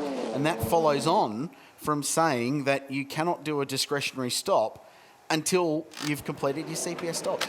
I'm a little bit confused. Well, it's in race control's hands now, but by the reading of the rules and those of our team who have been burning through bandwidth on the sporting regulations agree with us as well. So it's an interesting one. We'll follow that as the race evolves. But we've got at least one thing that we've got cleared up is that has been counted as a discretionary stop, so it can't have been 90 seconds. So in that point, and certainly we heard that from the interview. Yeah, but that's not the point though, because the point is that you're not allowed to do a discretionary stop until you've ticked the CPSs by our reading of the rules. The big story now is Jordan Cox. He's on screen. He's going down Conrod Straight. He's heading down to the kink at the chase. He's got a pit stop up his sleeve to the rivals. Now he is almost 2 laps off the lead of this race, but he'll get some of that back for free when the 2 BMWs make either one of their remaining stops. So while an outright victory perhaps out of the equation at this point on strategy, certainly a cheeky podium finish very much on the cards for this car based on where they're going.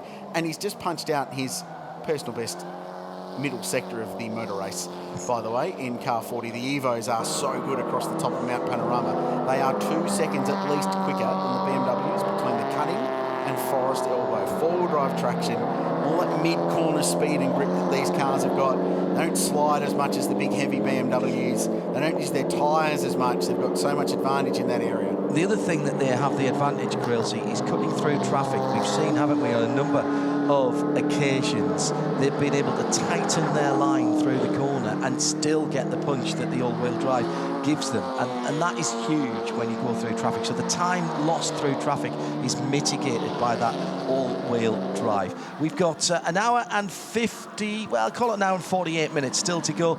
Emma is still patrolling the pit lane for us. I am indeed. And Rick Shaw, you just haven't had the best of luck today. Not a great start from get-go, really. No, not really. Look, actually, the first stint I was lucky to do and the car went faultlessly. The team have done a great job to get the car here. We prepared it at the last minute, so it was sort of one of those last-minute dashes to get here. We've got here, the car's run really well, and then unfortunately we've had a gearbox issue. Brand new gearbox rebuilt, but this is sort of what happens with motor racing, and it's Bathurst, and that's what Bathurst throws at you. So the crew have got in there, burnt their fingers, pulled it out in record time. We've got the car back out there, and now we've got a new up-and-coming driver, Lachlan O'Hara. First time here at Bathurst, he's out there in the car doing an absolutely sensational job. And I take the hat off to him. He's going round and round and round, and I guess he's soaking up the whole atmosphere and enjoying himself. Car's going great. All we've got to do now is keep putting fuel in it and get to the end. Car 11 peels off. It's great to see the big HSV back out there as well. This car with a blown clutch early on. John Bow is behind the wheel. Track Day Club HSV was out very, very early in this race, but it's good to see them circulating, and as we've touched on throughout this race, finishing is often a massive achievement in these cars, which often aren't quite as robust as the supercars we see in October or the GT cars we see here in February for the other classic endurance races at Mount Panorama. So John Bowes just dived into pit lane. They're 39th out right there, haven't completed many laps, only 32. At this rate, they wouldn't be classified as a finisher. But nevertheless, they're going to chip away. Jordan Cox is absolutely flying. He's just set the fastest middle sector of the race on lap number 93. So he's continuing to chip away and just drag back what little time he can. Let's hear more from the lane and hear from Mark Walker. David Russell, you've got a little B behind your number 21 on the car, but that means nothing. You're an outright player today. Yeah, absolutely. I said to Dad at the start of the day, I said, mate, let's just keep it really simple. We know what stint times we're going to do. We've worked out the fuel usage and all that sort of stuff. And we've had a ball, to be honest with you. And we've only got one stop to go. I'll probably keep Dad in the car a little bit longer than probably what he'd like, but that's what we have to do, just get ourselves in the fuel window and go from there. But cars run great. All the guys from Sharon Rentals have done a great job prepping the car, and I've really enjoyed it. I'm expecting car 23 in soon. They're calling for a pit stop there, and they're electing to dive in earlier rather than later. So expect 23 in the lane within a lap or two is the word we're receiving from pit lane. The bottom line is that the two leading BMWs have still got 2 90-second at least mandatory pit stops to complete before this race is out. One of them's happening right now because Tim Lays and Beric Linton is in the lane. So too the third place car, Jordan Cox, rolls in as well. That's a bit early for Jordan Cox. He can't go to the end from here, which I'm sort of surprised about. I thought they would have pushed on because they had the fuel to go further. Oh, minute 25. I reckon that's on the edge of their window. Oh, the Cox car is into the garage. So it wasn't a tactical stop. So the Cox car, the 40 car, which has been keeping those BMWs absolutely honest and has been doing a cracking job, it has all come to a halt, and the car's in. It's a turbo pipe. It's a turbo pipe. Mark is down there, and I'm pretty certain, Mark, that they're worried about loss of boost pressure. Yep, absolutely. They've got big dramas here. Huge amount of smoke coming out the back. It's all turbo.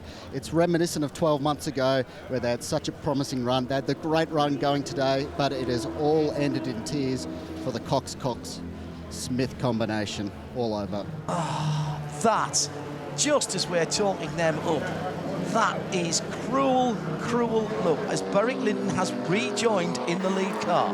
Correct, and a minute 38 in pit lane. So no tyres then. Tick the box, no tyres, but that's one of their compulsory pit stops tick. They've got one to go in car 23. Somewhere in the next hour of this motor race, less than that, probably 50 minutes, they'll need to make it before half an hour to go. Right, that's a box tick. The Sharons are in now. So all the while they pit, the 23 car continues to circulate and rebuild that margin that they lost while they were sitting in pit lane. And there is the number 1 BMW going back. Now, this is key. Watch them waiting. They're waiting. Minute 25, 26, 27. They're pulling out of the fast 29, lane. 30 now. They can go now. So they're very much aware that they had to hit their marks. That was a very quick stop for fuel only in that car. Correct. Grant Sherrin remains behind the wheel. So they've got one more stop to go. And the margin just continues to extend. Let's go down to Mark. Jordan Cox, that is absolute heartbreak. You were on fire there at the end looking for a great result. Yeah, we're looking good. Car felt really good. Unfortunately, she's just blown a turbo. And unfortunately, that's production car racing. 2 years in a row, you've come so far. It's heartbreaking, but no doubt we'll see you back here next time. Yeah, we'll keep coming back, trying to give it a go. We always think the car can do it if everything goes together.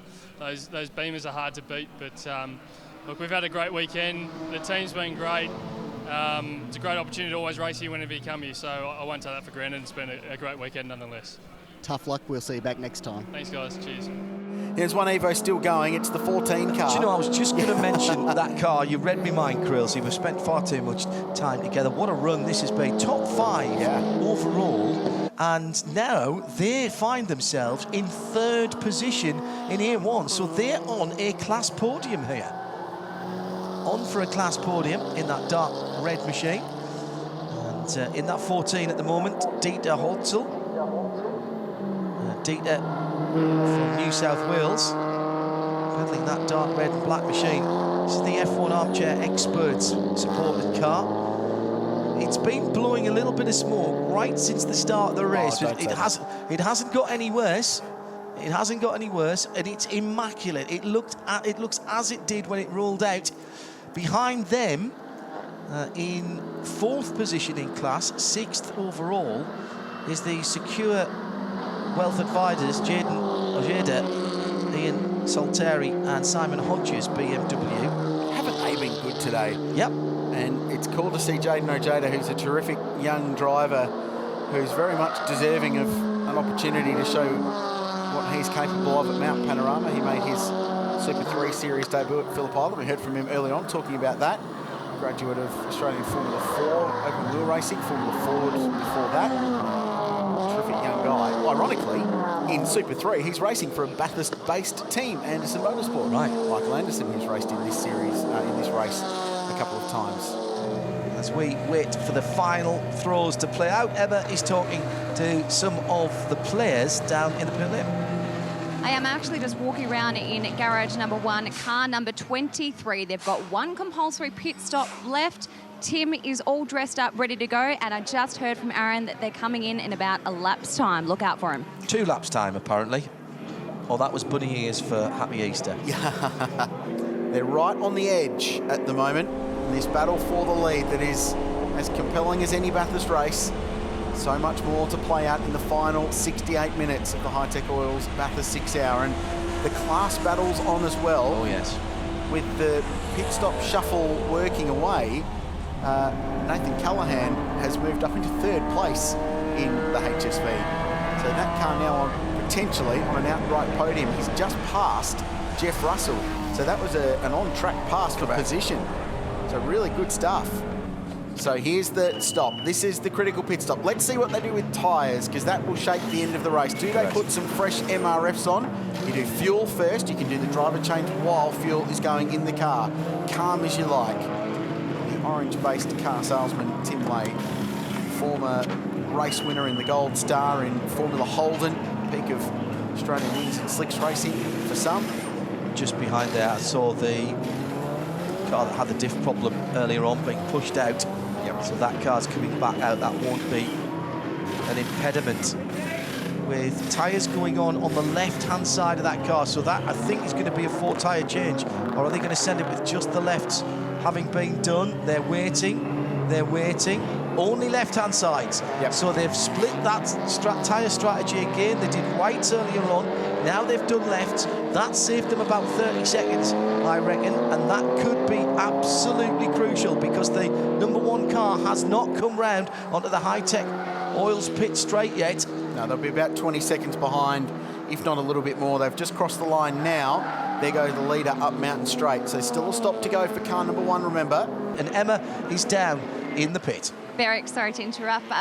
Justin Stan Looked like it was a good last compulsory pit stop. Feeling good about it all? Yeah, look, so we did 2 quick together and hopefully got back out in the lead, and now it's up to Tim. We can get home on petrol, so it's all up to him. It's been a long day, hasn't it? It has been a long day. Can we fast forward? Thanks, mate. Thank you. So under an hour to go, and here is the Ridges top 10 for the Hi-Tec Oils Bathurst 6 hours for 2019. The story is still all about the 2 leading BMWs on the lead lap, but the 23 car is fueled to the flag, whereas Grant Sherrin has 1 compulsory pit stop still to complete. How about this for the story? In 3rd overall, the A2 leader, the normally aspirated big engine 64 Holden, Nathan Callaghan holding down an overall podium position just ahead of Dieter Holzl in the Mitsubishi Lancer, the best of the Lancers, and 3rd in class, 4th overall. Then it's David Russell, another class leader in the top 6. The BMW in Class B, the number 21 car. My, they've had a good run today. Jaden Ojeda and Hadrian Morrill battling it out for 6th and 7th. Then the 2nd and 3rd place cars in Class A2, the 19 and the 18 BMW and Holden respectively, and the C-Class leader still in the top 10, the 89 BMW E36, not by any stretch of the imagination the newest car, but that straight 6 is still cruising along. Thanks to Newton Power, here's how the classes stand. We've already touched on a couple of them because they're going so well. They're in the top 10 outright. Yeah. Jake Williams still leading Class C, which is outstanding. Aaron Cameron, Super Ute racer, he's a pretty handy young driver, is leading the way in Class D in that number 95 car that's been doing a terrific job. And still the defending champions on top in Class E, looking to go back-to-back in Car 2, which in this event is a very, very rare thing to do.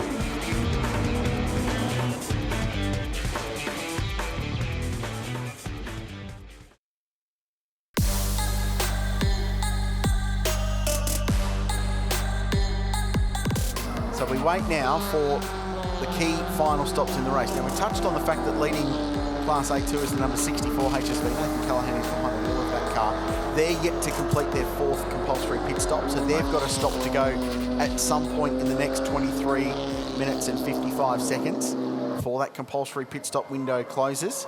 In comes the number 7 car from 2nd place in Class C. This will be their 4th pit stop. With more from the lane, let's go back down to M. I just had to get an update today with Jeffrey Russell because today is the first major event that you've driven around Bathurst since 1986. You know, that's the year I was born. Is that correct? Unbelievable. Now I know how old you are. Yeah, sorry. Giving it away. Now I know how old you are. No. It's so great to have you here, and it's always obviously great to drive around the mountain. How did you enjoy it out there? You can sit back and relax now.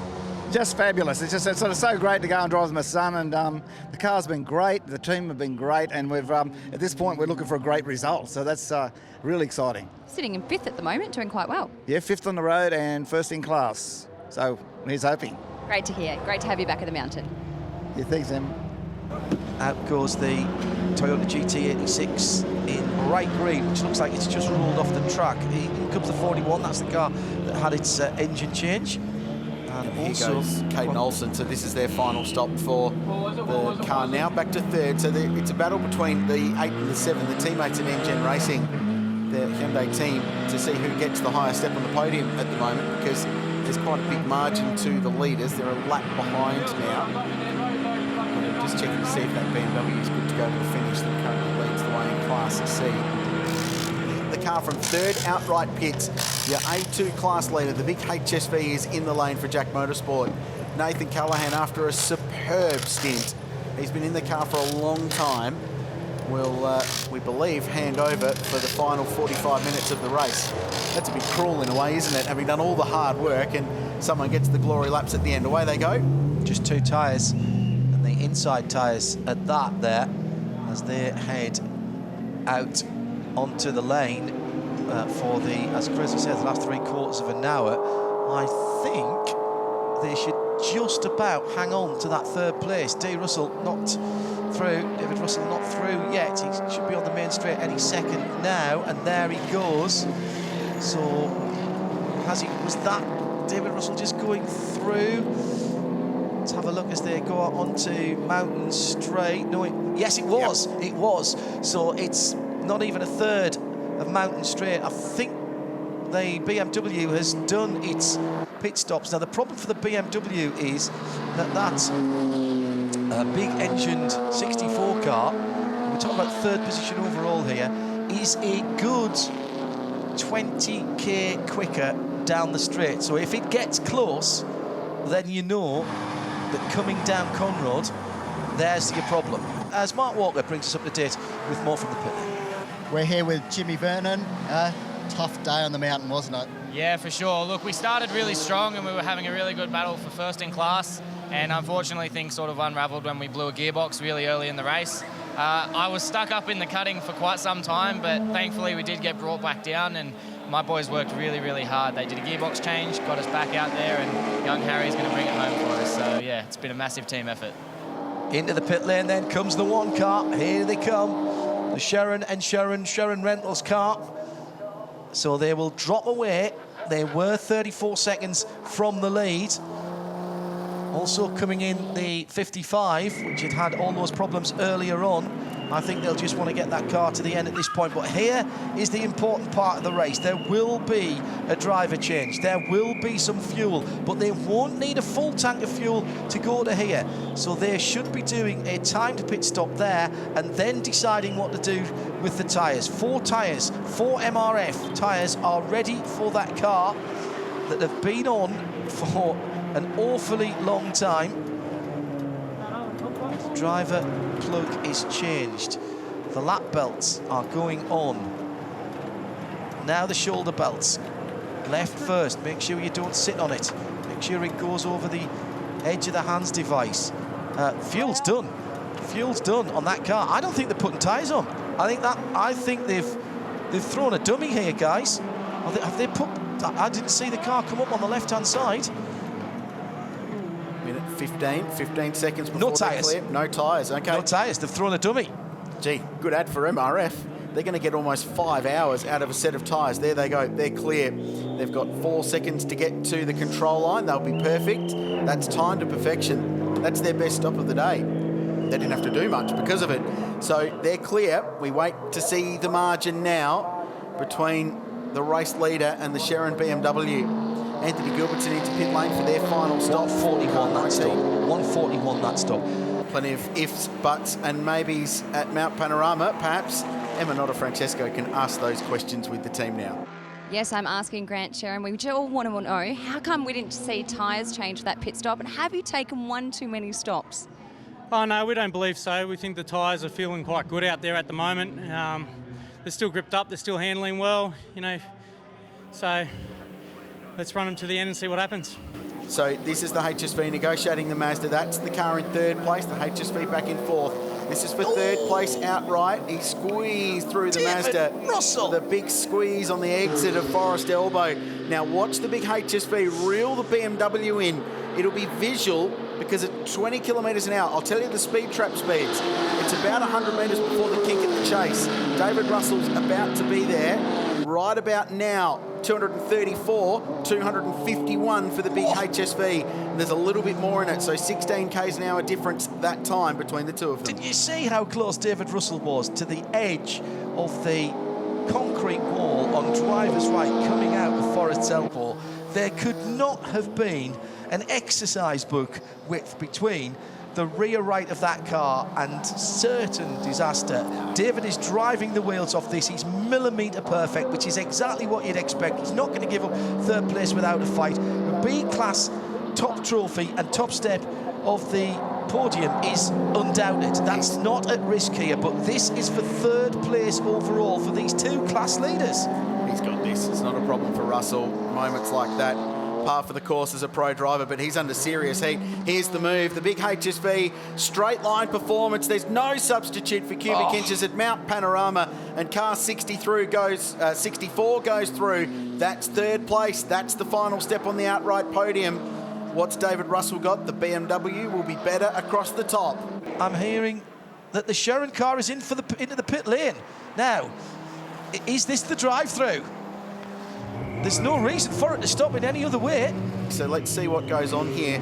It drops them a lap behind. They were 2.5 minutes back anyway. They're going for tyres. Let's go down to Mark, who's down watching this. Yeah, late call there. Right front tyres, they're changing. It's a one tyre only, trying to have a look at the condition.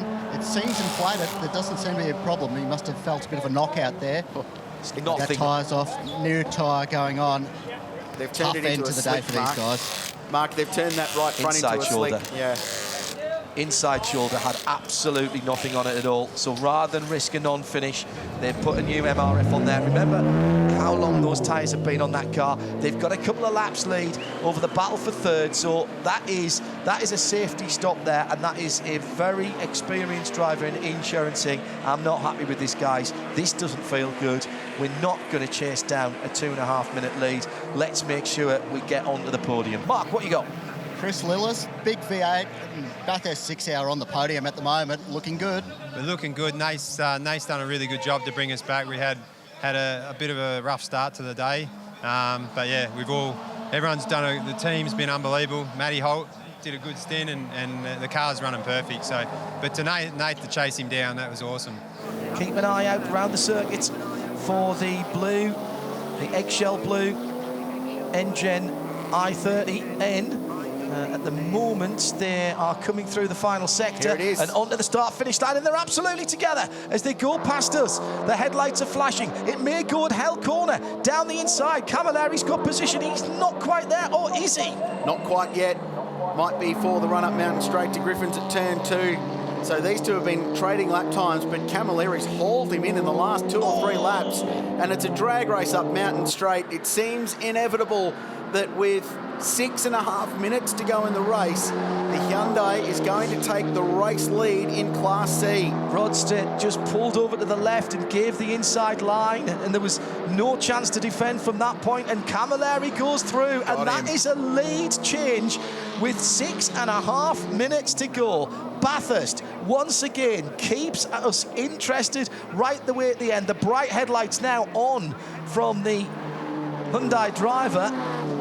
Sitting in behind them is the number 50 Golf, which is laps down, but still running nicely in Class B, down in the 30s now, but they had their problems. They were third in class, remember, when that car was pushed back into the garage earlier on. They're trying to fight their way back through, but what a run this has been from Camilleri, and what a run it's been from the two Hyundais. And here's the big story. That's the car that didn't have a front end after the second lap of free practice earlier on this week. You cannot argue with the 23 car, the BMW M3 competition pack car, with an extra compulsory pit stop to take. They burned that as quickly as they could behind the safety car.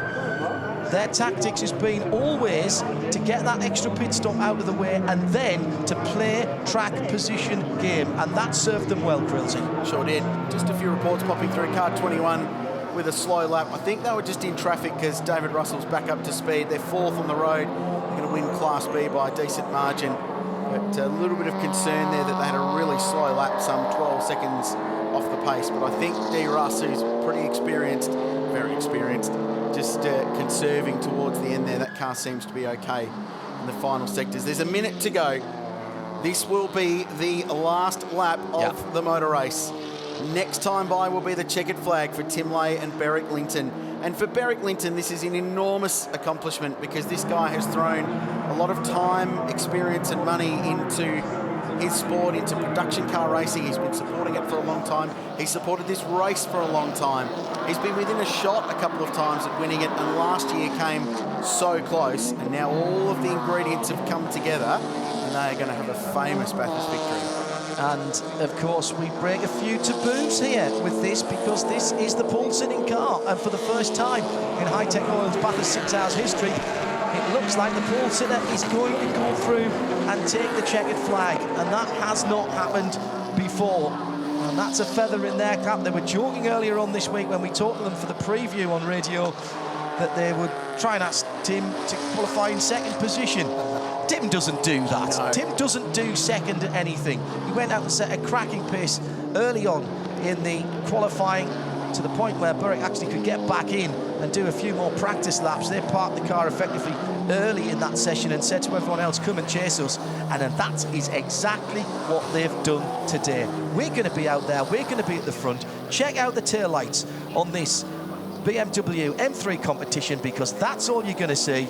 we're going to hold this track position. That's how their strategy's played out, and now they've only got the length of the Conrod Straight to bring it home and go from pole to checkered flag in the 2019 Hi-Tec Oils Bathurst 6 Hours. Yeah, it's been a remarkable day at the office and a result that will belie how competitive this race was throughout the duration. So a man local to the region who grew up in these parts in Orange, not far down the road, and a guy that's thrown his all at Mount Panorama over the years and came away short-handed, are going to win this race. A near-perfect performance, car number 23, pole position, fastest lap of the motor race. And for Tim Lay and Beric Linton, a dominating, dramatic, deserved Hi-Tec Oils Bathurst 6-hour win goes the way of car 23. BMW win their 4th straight 6-hour, but finally Linton and Lay, after being denied last year, have got the one they wanted. Lighting up the darkness at the end of the Hi-Tec Oils pit straight in the gathering evening tide here of Easter Sunday. Pole to flag, that is how to win a motor race. You've got to say it was a good fight from the number 1 Sharon Rentals team, who will come home in 2nd place with Ian Sharon anchoring that car home. Maybe one too many pit stops. We'll have to crunch the numbers on that, but they had to overcome starting at the back of the grid, which they did. My goodness, what a roll of the dice on their tyres. Changed at the end of the first hour or so, and then almost ran all the way to the end, certainly on 3 of the 4 MRFs. Let's get down and feel some of the excitement and some of the joy of our winners. Emma is down there with a 23 pit. Beric Linton, congratulations. You are the winner of the 2019 Hi-Tec Oils Bathurst 6-hour. Thanks very much. A big thank you to the team, especially Aaron, who's put in so much hard work. Tim drove well, but the boys have worked hard. A big thanks to the marshals who volunteered their time. A quick happy Easter to my daughter Darcy at home, and Tim's 2 daughters, Quinn and Arlie, at home, who've been watching with their mothers. So, we finally did it. Last year was so close, but this year we got there. Well, and here's how they finished for the 2019 Hi-Tec Oils Bathurst 6-hour. Great race. Congrats to Beric Linton and Tim Lay for the BMW M3 team. Masterclass performance to get home by a lap over the Sharons in their M4. How about 3rd outright? What a great story for Chris Lillis, Nathan Callahan and Matt Holt. First home in Class A2 in the big HSV as well. Jeff and David Russell, father and son, home in 4th outright. First in Class B. A great drive by that duo. The sole surviving Evo Lancer of Iacono and Hodsall came home in 5th ahead of 4 BMWs, filling positions 6 through 9. Muir and Hodgson completing the top 10 and 3rd in Class A2 in their HSV. The 2 big Aussie-built cars inside the top 10. Class winners, courtesy of Newton Power, Linton and Lay, of course, on top in Class A1. Lillis, Callahan and Holt taking home the spoils in A2. Class B goes the way of the Russell boys, of course, in their BMW. A great story in Class C. The number 8 Hyundai, a resurrection story, taking their class win right at the very end. Toyota back on top in Class D, courtesy of the number 95 entry with Cameron Girton and Murray. Class E won by the little Suzuki Swift. This is a big story. The number 2 Mazda handed a 5-lap post-race penalty for not completing their mandatory compulsory pit stops within the window. They're the results. Let's go and celebrate. Here's John Hindhoff on the podium. Thanks, Crailsey. Here's the overall podium. In 3rd place overall, the Commodore. First time for an Aussie V8 on the podium for the 64 crew. Give them a big round of applause for the Cashier Holmes car. It's Chris Leys, Nathan Callahan and Matthew Holt. Making the presentation from MRF, here's Vivek. In 2nd place, our defending champions. 1 spot short this year for the Sharon Rentals BMW. Grant and Ian Sharon presenting the 2nd place trophy. Our Mayor of Bathurst, Graham Hanger. Valiant run, guys, well done. And your winners of the Hi-Tec Oil 6 Hours of Bathurst for 2019, never headed. Put your hands together for the 23 crew.